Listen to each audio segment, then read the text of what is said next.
Welcome back for the hair business tip of the day. Today we are going to talk about pricing. So a lot of people have questions about what should I be pricing my products at? And there's no one specific answer for this question, but I'm going to give you guys some insight and background on product pricing.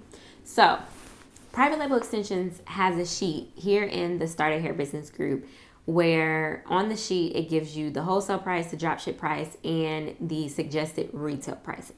Now you are more than welcome to utilize that pricing. However, if you want to create some different pricing for yourself, here are some tips for you.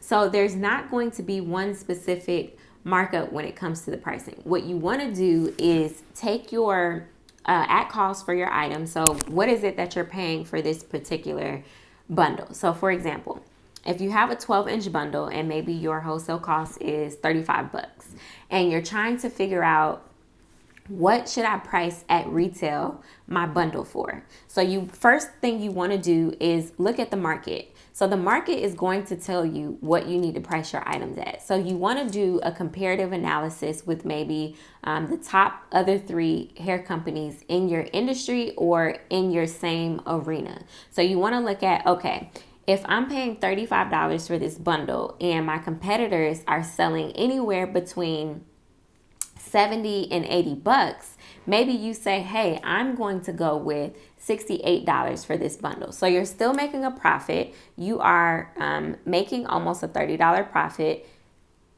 but you're still competitive in your pricing, right? So you want to just think about what are my competitors selling their hair extensions for?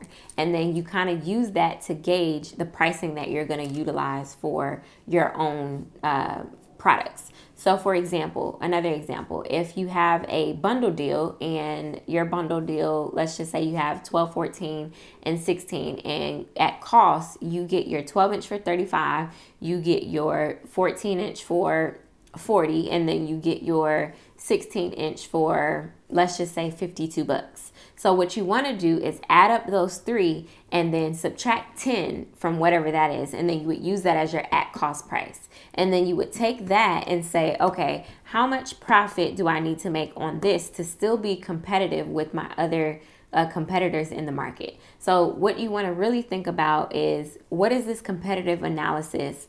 You want to look at that and see what your competitors are charging and then price accordingly. So you don't want to overprice to where your competitors are beating you, but you want to make sure that you still have the same price range with them, even better.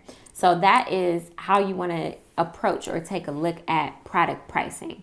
Now, a lot of this will vary when it comes to bundles, closures, wigs, a lot of the other products, but I would recommend utilizing the price sheet that is available in the file section of the Starting Hair Business group, and that will kind of help you gauge with the retail pricing. So that is the exact same thing that Private Label Extensions did. We checked the market, and then that is what our retail pricing is based on.